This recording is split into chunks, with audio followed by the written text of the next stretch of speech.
Hey guys, in this position the master as black played this line queen g4 attacking g2 and e4, and this is a common situation I see almost every day. One player delays a little development to try to capture some pawn.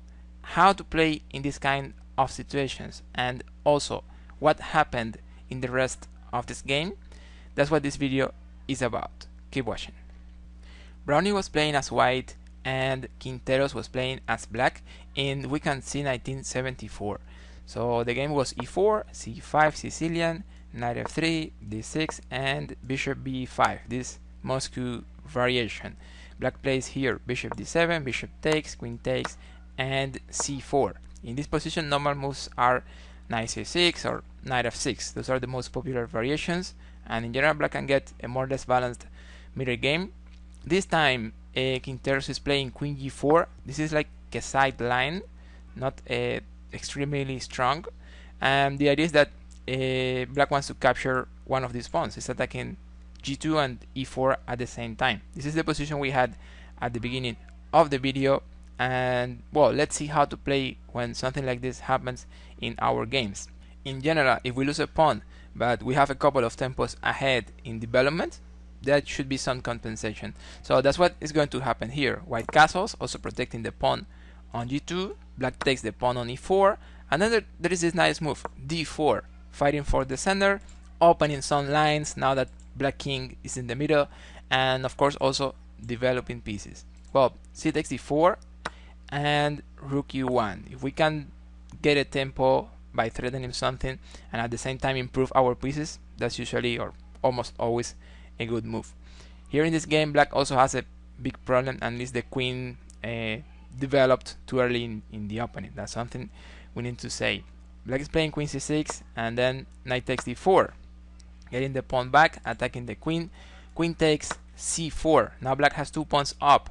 However, we can continue with the idea of developing pieces as we get extra tempos by threatening a black queen. So there is this move, knight a3. The knight is on the edge this time, but it's a tempo, so we are developing getting a tempo, and also you will see that the knight from the edge can help in the attack a little later. It's going to be a very important piece, so the move knight a3 is actually very well here. Black plays queen c8, and there's this move, this normal move, bishop f4. We develop, but one more time we are threatening things, because now there is a pin here on the e file, and we're getting the pawn on d6. Black plays here queen d7, and we should make a pause here. Let's analyze what is going on the board.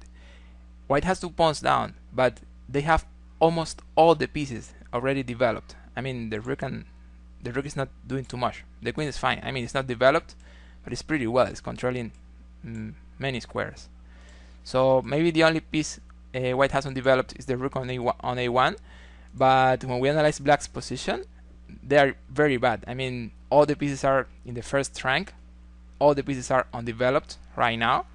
Only the queen is developed, and we already know that the queen does not have to be out early in the opening. In this kind of positions, it's very well to take the initiative.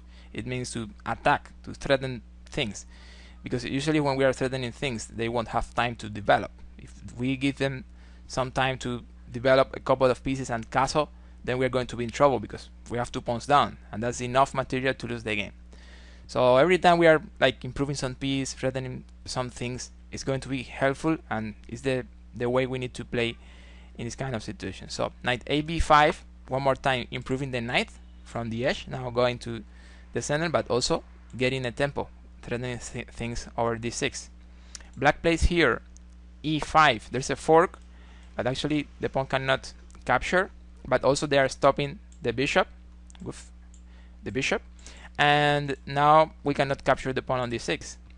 However, in this position, this player Browne said, well, I think this is the right moment. And also that's something we need to mention about the mindsets when playing these positions. We need to be ready for the right moment, for when we can beat our opponent. So we improve our pieces as much as possible, but at some point we will need to do something, and that moment is here right now. Here we can play bishop takes e5, and black is playing in this game pawn takes bishop and rook takes e5. Now we're losing one piece, but the position is completely open. There are many open lines right now. We have two knights very active, the rook is active, the queen is going to be also active very soon over any of these lines, and the other rook is coming, and all these things with black pieces still in the first rank. Let's see how the game continues. Black is playing bishop e7, but we want to analyze the other two options, because black could also play here knight e7 or king d8. Well, after knight e7, a very good move here is knight f5. We are threatening some things, for example knight d6 and knight f7 when the king comes to d8. For example, there's this line, just to mention some interesting variation here. Queen takes queen, rook takes queen. Now we are threatening checkmate on c7. Black can try f6, clearing f7, but also attacking the rook. But this is fine, we just check, the king comes somewhere over the d file, and then we check again, we discovered over here. Here black can play some options like king c6, for example. But then, well, this is mate in 1 with rook d6. Also king c8, we have mate in 1 by playing rook d8. And finally, what could be the main line, king here, well, we take the rook. And now black cannot take our rook, because if they take it, there is mate in 1 by playing knight c7. It's a funny mate in 1. So after rook e5, this knight e7 is not getting too much. Also we want to analyze king d8, but there is this move queen f3 pinning over here over d5. I think that's the main threat with this move. And well, black can play here knight f6, but then rook d1, and then we're pinning again, and this position is completely lost. I mean, the king and the queen on the open line, we are moving the knight, all our pieces very active, many threats, so this position is winning for white. So after rook e5, black is playing in the game bishop e7, and then king Terrace is playing this nice move rook d5. The idea is that if black takes the rook, there is a fork here with knight c7. So well, black is playing here queen c8, and another interesting move for white, this knight f5. The main threat here is the fork with knight d6, but also we are taking some pawn over here, just to say something else. Well, black is playing here king f8, getting out of the fork and also protecting the pawn on g7, but this position is already lost for black. We capture the bishop on e7, and well, black cannot take with the knight because there is mate in two moves, starting with rook d8. And after king takes e5, I mean king takes e7, there is a rook e5 check, and here king Terrace resigned. The problem is that after a move like king f6, white can play queen f3 check, and this is just winning. If king takes rook, we have mate in 1 with rook e1, but also if the king does not take the rook and they play something like this, there is check and mate in the next. So summing up, in the opening when you lose a pawn, but you can stay with 2 or 3 tempos ahead in development, is usually fine, it's a good compensation.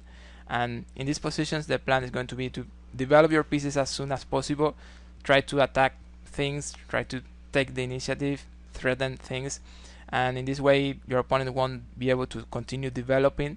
We have material down, so if your opponent develops and castles and fixes the problems he might have, then we could be in trouble. If you have any question about this theme, development versus material, feel free to write it in the comments. I hope you have enjoyed this video. Help my channel with some like if it was like that. Subscribe so you get notifications for my next videos. Never stop believing. See you in the next.